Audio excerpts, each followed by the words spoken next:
Kepadamu ya Tuhan kami berpaut. Kami hanya mengandalkan Tuhan di dalam kehidupan kami. Karena Engkaulah kekuatan kami, Engkaulah perisai kami. Kepadamulah kami berlindung bernaung selama-lamanya ya Tuhan.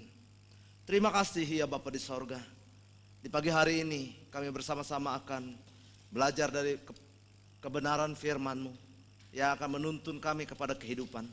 Oleh sebab itu ya Tuhan, berfirmanlah Engkau bagi kami. Urapi hamba-Mu dan urapi kami sekalian saat ini, sehingga sungguh-sungguh kami akan memahami dan mengerti apa yang dikehendaki oleh Allah di dalam hidup kami. Urapi hamba-Mu, Engkau sendiri yang akan memakai mulut bibir lidah hamba-Mu untuk menyatakan kebenaran-Mu bagi setiap kami. Di dalam nama Tuhan Yesus Kristus kami berdoa dan siap dengar firman Allah. Haleluya. Amin. Puji nama Tuhan, silakan duduk kembali. Shalom. Ya, saudara-saudara yang terkasih di dalam Tuhan, di pagi hari ini kembali kita akan bersama-sama untuk belajar kepada kebenaran firman Allah. Yang saya percaya firman Allah adalah kekuatan bagi kita untuk menjalani hari-hari hidup kita.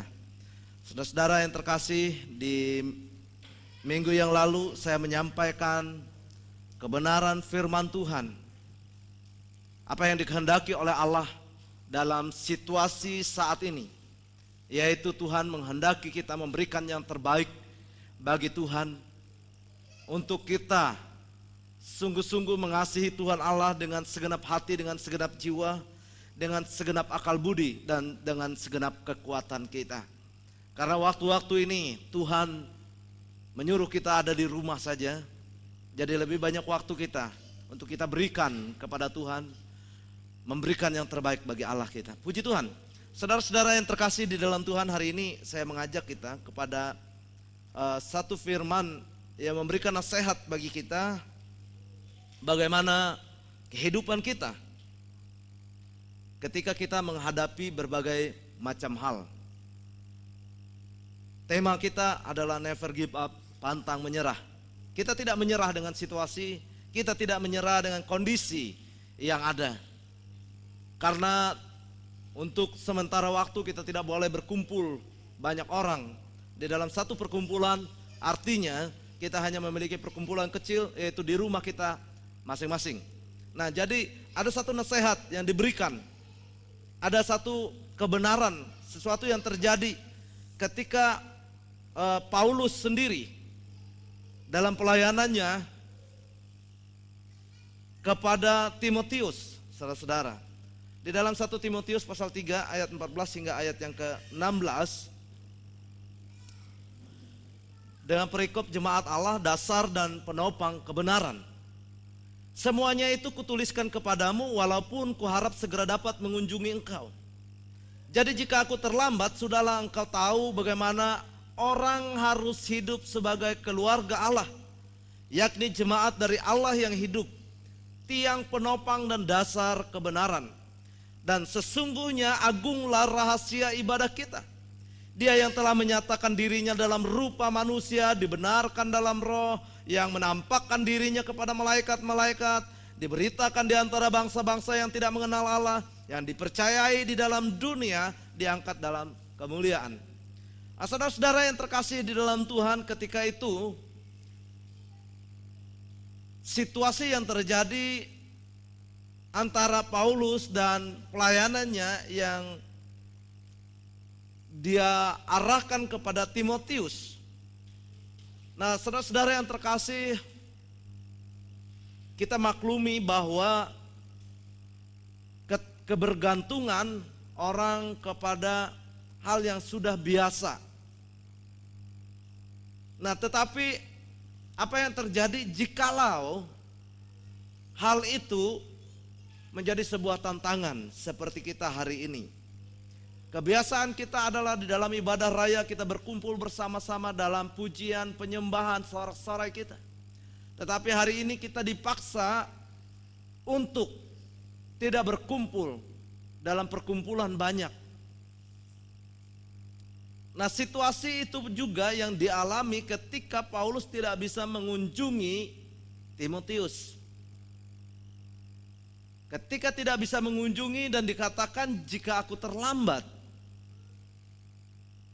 Jadi ada pesan di sini adalah supaya Timotius dan jemaat Tuhan tidak kecewa ataupun tidak tawar hati karena situasi dan keadaan itu. Tetapi Paulus menghendaki supaya Timotius dan jemaat Allah melihat kepada Kristus, kepada kehendak Allah di dalam pelayanannya. Karena dia katakan bahwa semua itu kutuliskan kepadamu walaupun kuharap segera dapat mengunjungi engkau. Jadi jika aku terlambat, sudahlah engkau tahu bagaimana orang harus hidup sebagai keluarga Allah. Nah begini saudara-saudara yang terkasih, situasi yang kita hadapi saat ini kita tidak tahu sampai kapan. Kita tidak tahu bila manakah akan berhenti virus ini menyebar. Saya lupa di tahun 17 kalau nggak salah, saya agak lupa, bahwa pernah juga terjadi wabah di Eropa. Itu sekitar 25 juta orang yang meninggal ketika wabah itu melanda. Dan bagaimana pelayanan juga saat itu yang diberikan oleh para hamba-hamba Tuhan, para pendeta-pendeta. Dan juga saudara-saudara, itu diperkirakan 3 tahun baru pandemi itu selesai. Jadi kita tidak tahu bahwa sampai kapan ini terjadi. Karena jikalau ini memang dari kehendak Allah, bahwa Allah akan melaksanakan segala sesuatunya sampai selesai, sampai kepada tujuannya. Nah bagaimana sikap kita orang-orang percaya menghadapi akan hal ini? Jikalau kita tidak bisa berkumpul dalam waktu yang lama, dan jikalau para hamba-hamba Tuhan sulit untuk mengunjungi keluarga per keluarga,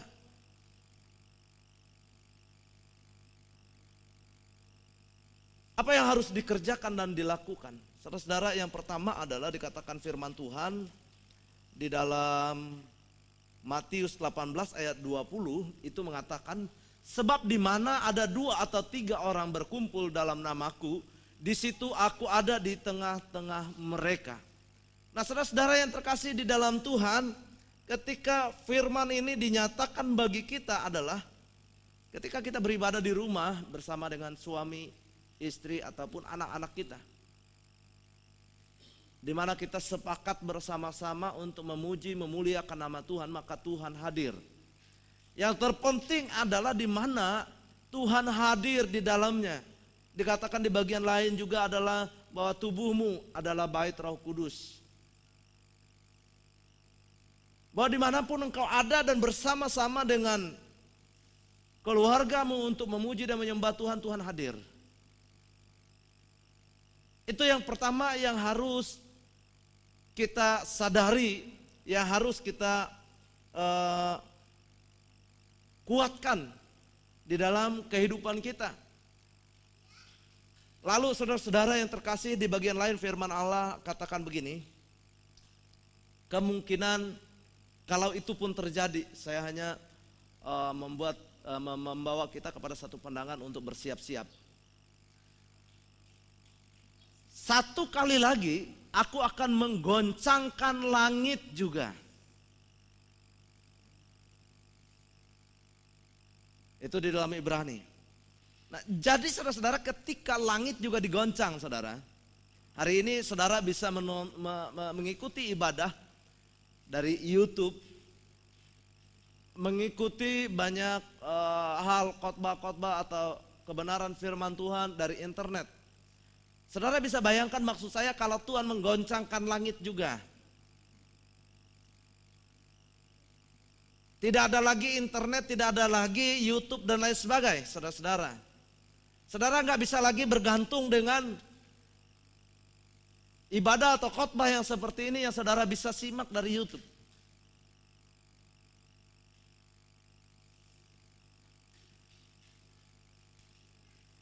Di situ saudara-saudara dituntut kemurnian hati kita. Apakah kita sungguh-sungguh mau datang berserah kepada Allah, memuji menyembah Tuhan, merenungkan firman Tuhan atau tidak? Karena tidak ada lagi panduan. Saudara dituntut untuk menjadi keluarga Allah. Bagaimana harus hidup sebagai keluarga Allah? Jikalau hari ini saudara-saudara hidupmu tidak sungguh-sungguh di dalam keluarga Allah, kamu tidak tahu seperti apakah menyenangkan Tuhan, tidak tahu seperti apakah memuji memuliakan Tuhan, tidak tahu seperti apakah engkau bermohon berdoa kepada Allah, tidak tahu seperti apakah engkau merenungkan baca firman Tuhan. Saudara akan benar-benar akan terpisah dari Allah. Ketika engkau hanya bergantung hari ini kepada pendetamu saja. Ketika engkau hanya bergantung dari pelayanan gereja saja. Hari ini saya mau katakan, cobaan itu akan kita hadapi. Waktunya saudara-saudara, bahwa benar-benar kita dituntut pribadi lepas pribadi kepada Allah. Dalam segala situasi seperti itu, apakah engkau berpikir fokus kepada Tuhan atau berpikir fokus bagaimana engkau akan keluar dari masalahmu di dunia ini? Hari-hari ini banyak orang berpikir bagaimana supaya keluar dari persoalan yang ada. Menuntut banyak hal. Saudara-saudara mungkin ada di dalam kehidupan saudara bagaimana tuntutan-tuntutan yang ada. Ketika saudara-saudara ada di dalam sebuah pemerintah, organisasi, ataupun kelembagaan saudara-saudara. Ada tuntutan-tuntutan di dalamnya supaya kita bisa menyelesaikan, dan itu perlu hikmat. Nah, apakah kita hanya fokus kepada hal itu lalu tidak lagi melihat apa yang menjadi kehendak Tuhan dalam hidup kita, sehingga kita sibuk dengan pikiran untuk menyelesaikan persoalan dunia ini, tidak lagi kembali kepada kehendak Allah. Yang Allah mau adalah supaya engkau mengerti bagaimana orang-orang percaya harus hidup sebagai keluarga Allah, ada di tengah-tengah kehidupan yang memuliakan Tuhan. Nah, itu yang dikatakan oleh Rasul Paulus kepada Timotius. Nah, itu pun yang saya bawa kita dalam perenungan kita. Jikalau kita menghadapi persoalan-persoalan yang begitu rupa, yang segala sesuatunya sudah tercatat dan tersurat di dalam Alkitab yang harus terjadi. Jadi saudara-saudara jangan hanya berpikir segala sesuatunya yang enak-enak ke depan, tetapi kita harus kembali kepada firman Allah. Jangan sampai saudara-saudara terbuai dengan nubuatan dan lain sebagainya yang mengatakan, oh minggu depan selesai, bulan depan selesai, 2 bulan kemudian selesai. Saudara jangan terlena kepada hal yang seperti itu. Tapi kita harus kembali kepada firman Allah. Segala sesuatu yang dikehendaki oleh Allah itu harus terlaksana sempurna. Dan bagaimana kehidupan kita orang-orang percaya sesuai dengan firman Tuhan untuk menghadapi tantangan besar ini saudara. Saya paling senang adalah kita kembali kepada firman Allah bahwa bumi ini pada akhirnya akan dihanguskan dengan api. Tidak perlu kita pertahankan bumi ini. Yang perlu kita pertahankan adalah iman kita kepada Kristus untuk kembali kepada Bapa. Yang perlu kita persiapkan adalah bagaimana hari ini kita berjalan dalam jalan kebenaran itu untuk pulang ke rumah Bapa. Bagaimana menjadi orang percaya yang hidup sebagai keluarga Allah, supaya sungguh-sungguh kita dekat dengan Allah, berkenan kepada Allah di dalam kehidupan kita. Bagaimana menjadi jemaat atau umat dari Allah yang hidup sebagai tiang penopang dan dasar kebenaran di dalam kehidupanmu dan keluargamu hari-hari ini.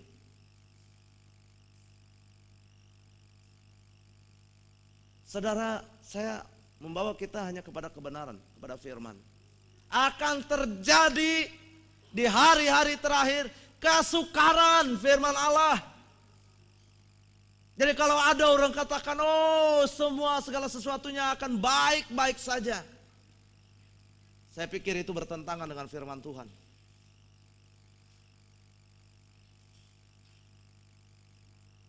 Yesus sendiri mengatakan bahwa tanda-tanda zaman itu seperti apa. Akan ada perang, ada penganiayaan, ada kelaparan, ada gempa bumi, ada bencana-bencana alam yang terjadi. Ada sakit sampar, sakit menular, itu yang dikatakan oleh Tuhan Yesus. Jadi seharusnya kita tidak heran dengan segala sesuatu yang terjadi dan harus kita hadapi dengan kekuatan kuasa Allah, dengan kebenaran firman Allah yang sejati. Jadi saudara-saudara, kita harus berpikir bahwa kalau semua urutannya akan terjadi seperti apa yang dikehendaki oleh Allah, bahwa sampai pada akhirnya bumi ini pun dihanguskan, yang kita persiapkan apa saudara? Kalau hari ini saudara masih berpikir bahwa 2 bulan nanti selesai, saya akan melakukan ini, melakukan itu, melakukan ini, melakukan itu, semua pekerjaan, usaha, untuk hal-hal yang ke depan di dalam dunia, lalu semuanya itu tidak terjadi dan selalu yang kita hadapi adalah hal-hal yang dalam pemurnian, saudara tidak siap. Saudara belum siap menghadapi kenyataan itu. Tetapi jikalau saudara memiliki pemikiran hari ini bahwa waktu ini dekat dan Yesus mau datang, apa yang kita persiapkan? Kita persiapkan hati dan pikiran kita, kita persiapkan tubuh, roh, jiwa kita. Sekarang disucikan, dikuduskan dengan firman Allah. Semakin dekat dengan Allah. Hidup dalam kekudusan, hidup dalam kebenaran. Itulah yang kita lakukan. Menjalani hari-hari hidup kita menghadapi tantangan zaman ini. Tidak salah saudara berhikmat. Jikalau terjadi berkepanjangan pandemi ini, saudara mempersiapkan segala sesuatunya. Itu adalah hikmat yang daripada Tuhan. Tetapi kalau saudara masih berpikiran mengejar dunia ini, mengejar segala sesuatu yang duniawi, saudara-saudara hati-hati. Karena kedatangannya dikatakan seperti pencuri. Tidak ada satu orang pun yang akan tahu kapan dia datang. Yang harus kita siapkan adalah persiapkanlah diri kita. Berjaga-jagalah dan berdoalah supaya kamu jangan jatuh dalam pencobaan. Roh penurut, daging lemah. Jadi oleh sebab itu jangan hidup dalam daging, tapi hiduplah di dalam roh. Menjadi tiang penopang dan dasar kebenaran di dalam keluarga kita, di mana kita ada, di masyarakat, di tengah-tengah situasi yang ada sekarang. Bagaimana kita menjadi tiang penopang dan dasar kebenaran itu, yang hidup sebagai keluarga Allah dalam persekutuan yang indah dengan Tuhan. Karena apa saudara? Karena ibadah yang kita lakukan, karena persekutuan yang kita lakukan dengan Tuhan tidak akan pernah sia-sia.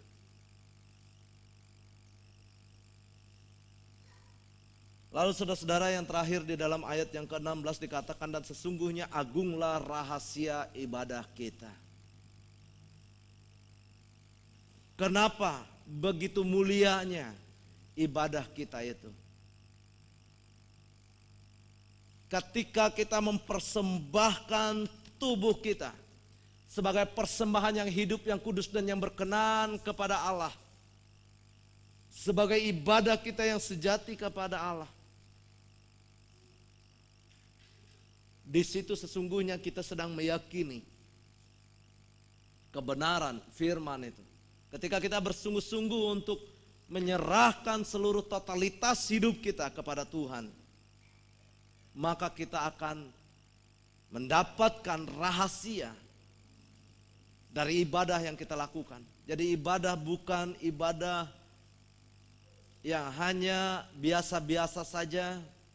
ibadah yang tidak mengandung janji, tapi ibadah yang sesungguhnya ibadah itu mengandung janji. Karena sesungguhnya besar rahasia di balik itu semua. Dan sebagai orang-orang percaya kita harus sungguh-sungguh memahami itu. Karena yang dimaksud di sini adalah di mana kepercayaan kita kepada Kristus sebagai Tuhan dan Juru Selamat kita, sebagai penuntun hidup kita, sebagai jalan kebenaran, dan sebagai kehidupan yang kekal di dalam Dia. Karena saudara-saudara, yang pertama adalah Dia sendiri menyatakan dirinya dalam rupa manusia. Yesus sendiri turun dari sorga menjadi sama dengan kita. Yesus sendiri memiliki perasaan yang sama seperti kita saat ini. Yesus sendiri, Dia menyatakan dirinya merasakan apa yang kita rasakan. Yesus bisa lapar, Yesus bisa sedih dan menangis, Yesus bisa terluka, Yesus bisa galau.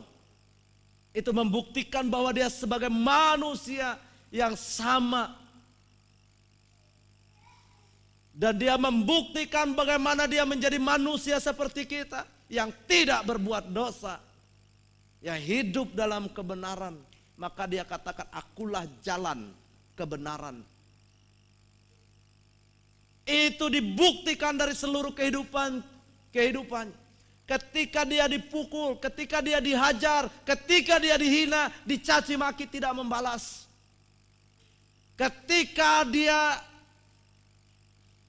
dipukul, disalibkan, Dia mengampuni sampai akhirnya mati di atas kayu salib. Oleh sebab itu, sebagai orang-orang yang percaya, kita sungguh-sungguh hidup seperti Kristus hidup.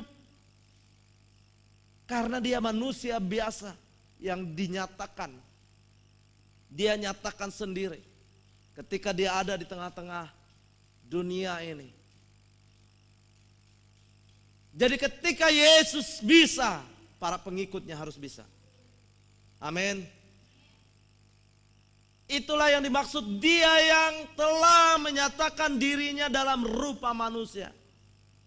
Kenapa begitu mulia, begitu agungnya rahasia ibadah kita? Karena kita menyembah Yesus Kristus yang benar-benar jalan kebenaran. Yang kedua dikatakan dibenarkan di dalam roh.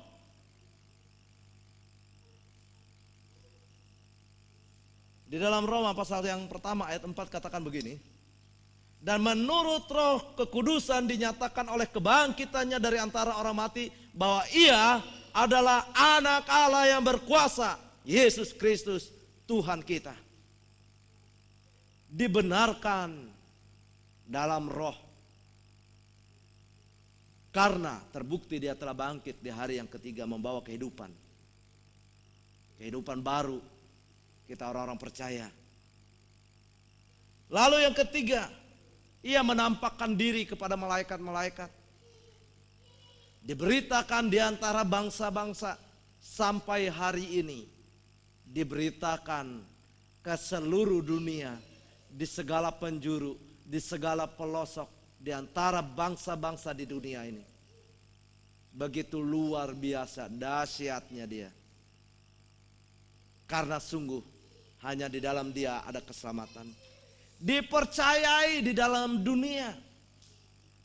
Dipercayai oleh umat-umatnya yang percaya di dalam dunia ini sebagai Tuhan dan Juru Selamat. Diangkat dalam kemuliaan. Ini membuktikan betapa Dia adalah Tuhan yang dahsyat, yang sungguh-sungguh ada di dalam hidup kita, yang merasakan apa yang sama dengan apa yang kita rasakan hari ini. merasakan bagaimana tantangan, rintangan hidup sebagai manusia di tengah-tengah dunia ini. Dan dia membuktikan bagaimana kehidupan yang benar di dalam jalan itu. Nah, oleh sebab itu saudara-saudara yang terkasih di dalam Tuhan, mari bersama-sama kita di hari ini untuk mempersiapkan hidup kita ketika segala sesuatu tantangan yang akan kita hadapi ke depan, sehingga kita tidak kaget. Dan saya mengucap syukur kepada Tuhan bersama-sama dengan jemaat umat Tuhan di LPCC ini, karena kita sudah terbiasa di dalam sebuah ibadah, yaitu KKA yang kita lakukan, di mana di dalam KKA itu sendiri kita diajarkan dan belajar bagaimana kita beribadah kepada Allah, bagaimana memimpin di dalam persekutuan kecil itu, memimpin ibadah, bagaimana berdoa, bagaimana baca dan renungkan firman Allah. Dan saya pikir hari ini saudara-saudara ketika diarahkan untuk beribadah di rumah, saudara tidak terlalu kaget dan saudara bisa beribadah kepada Allah dengan hal-hal yang sudah saudara-saudara ketahui.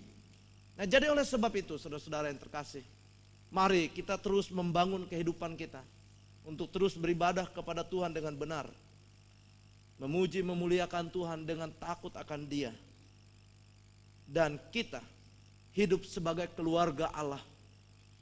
Bagaimana keluarga itu saling merindukan, bagaimana kita sebagai keluarga Allah merindukan Allah, merindukan Yesus Kristus di dalam kehidupan kita, merindukan Dia datang kembali untuk menjemput kita.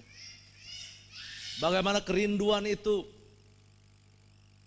kita terapkan di dalam hidup kita hari lepas hari sebagai orang yang menanti-nantikan Dia, baik di dalam keluarga, rumah tangga, di rumah kita, maupun di pekerjaan kantor atau di masyarakat dimanapun kita ada. Menjadi jemaat Tuhan yang siap menjadi penopang, tiang penopang dan dasar kebenaran itu. Ada banyak hal yang harus kita topang dari kehidupan kita.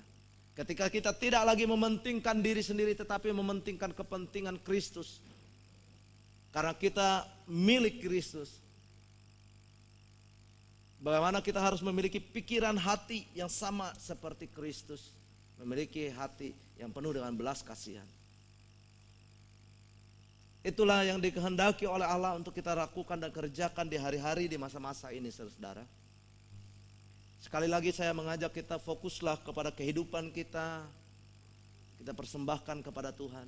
Kita bawa keluarga kita. Kita bawa dalam persembahan syukur kita kepada Allah.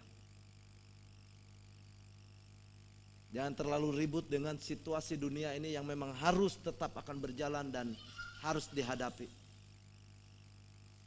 Tetapi kita sebagai orang-orang percaya fokuslah kepada Kristus, kepada firman-Nya yang menuntun kita. Puji nama Tuhan, Tuhan Yesus memberkati kita dan kita akan berdoa. Kami menaikkan syukur kami kepadamu Tuhan untuk firman yang boleh kami dengar saat ini.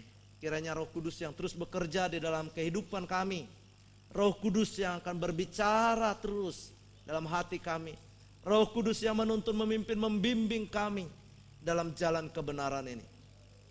Kiranya kami diberikan kekuatan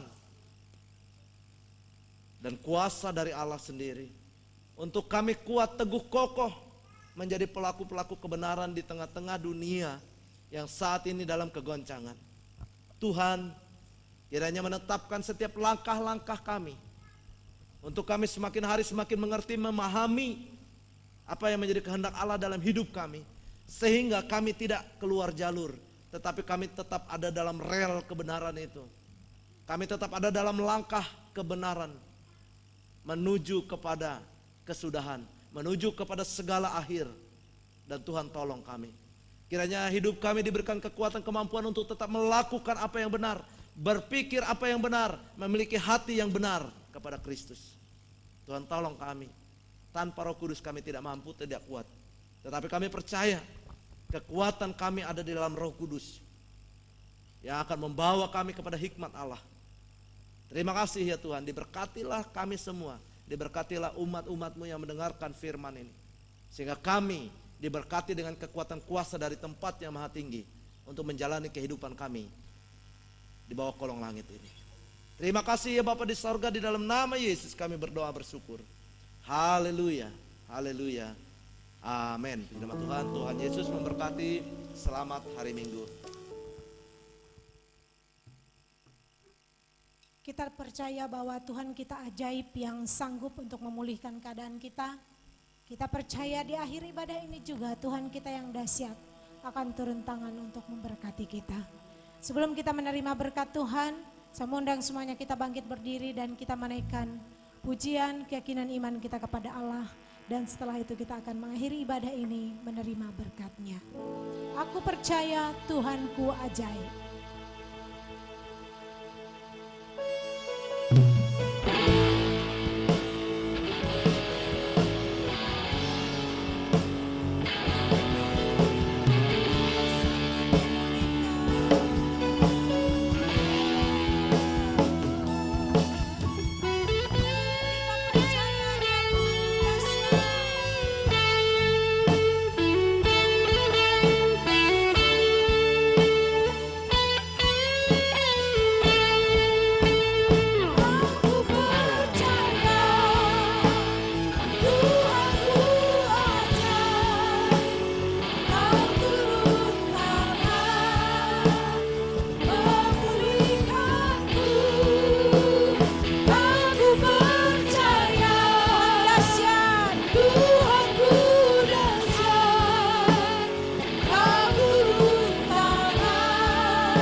Sungguh kami percaya hanya kepadamu saja ya Tuhan, bahwa Engkaulah sumber kekuatan, sumber berkat dan sumber kasih karunia. Jadi selayaknya kami datang untuk menyerahkan hidup kami sepenuhnya ke dalam tangan kuasa Allah. Terima kasih ya Bapa di sorga. Dan jikalau hari ini kami datang kepada Tuhan, beribadah kepada Tuhan, kami mempersembahkan ibadah kami ini, mempersembahkan setiap pujian, nyanyian kami kepada Tuhan, mempersembahkan setiap musik tari-tarian kami kepada Allah. Dan kiranya persembahan yang kami berikan kepada Tuhan di hari ini, beserta dengan tubuh, roh dan jiwa kami, seperti persembahan yang baik bagi Allah, seperti dupa yang berbau harum yang menyenangkan dan menyukakan hatimu ya Tuhan. Dan kami datang hanya mempersembahkan segala sesuatunya hanya kepada Allah yang kami sembah di dalam Yesus Kristus. Terima kasih ya Bapa di sorga. Dan di hari ini juga Tuhan, kembali kami menyerahkan hidup kami ke dalam perlindungan-Mu ya Tuhan.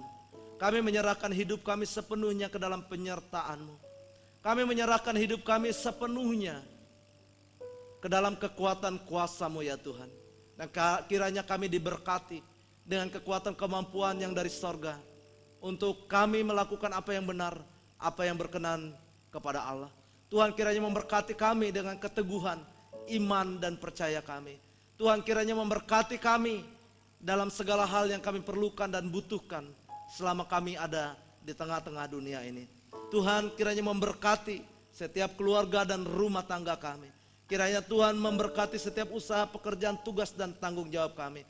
Diberkatilah kiranya di dalam hikmat Allah, sehingga segala hal yang kami kerjakan dan lakukan dijadikan oleh Allah berhasil dan beruntung. Terima kasih ya Bapa di sorga. Hamba-Mu menyerahkan seluruh jemaat-jemaat-Mu hanya ke dalam tangan kuasa-Mu. Baik laki-laki, perempuan, kecil, besar, tua, muda. Tuhan kiranya memberkati kehidupan mereka dengan berkat-berkat yang berkelimpahan yang datangnya dari sorga. Terima kasih ya Bapa di sorga, kami mengucap syukur kepadamu dan menyerahkan seluruh hidup kami sepenuhnya ke dalam tangan kuasa Allah. Dan jikalau hari ini kami juga membawa persembahan syukur kami kepada Tuhan, membawa persembahan khusus, persembahan persepuluhan dan persembahan lainnya, Tuhan kiranya memberkati seluruh persembahan ini. Enggak sungguh ada dalam berkat dan kasih setia Tuhan. Dan setiap umat-Mu yang telah memberi dengan sukacita, Tuhan kiranya memberkati usaha pekerjaan mereka. Tuhan memberkati segala hal yang mereka kerjakan dan lakukan hingga berhasil dan beruntung. Terima kasih ya Bapa di sorga, kami mengucap syukur kepadamu. Dan jikalau saat ini kami akan mengakhiri ibadah ini dan akan menerima berkat Tuhan, namun sebelumnya kami akan bersama-sama berdoa seperti yang Kau ajarkan kepada murid-murid-Mu. Kita akan berdoa bersama-sama doa Bapa kami. Bapa kami yang ada di sorga, dikuduskanlah nama-Mu. Datanglah kerajaan-Mu, jadilah kehendak-Mu di bumi seperti di sorga. Berikanlah kami pada hari ini makanan kami yang secukupnya.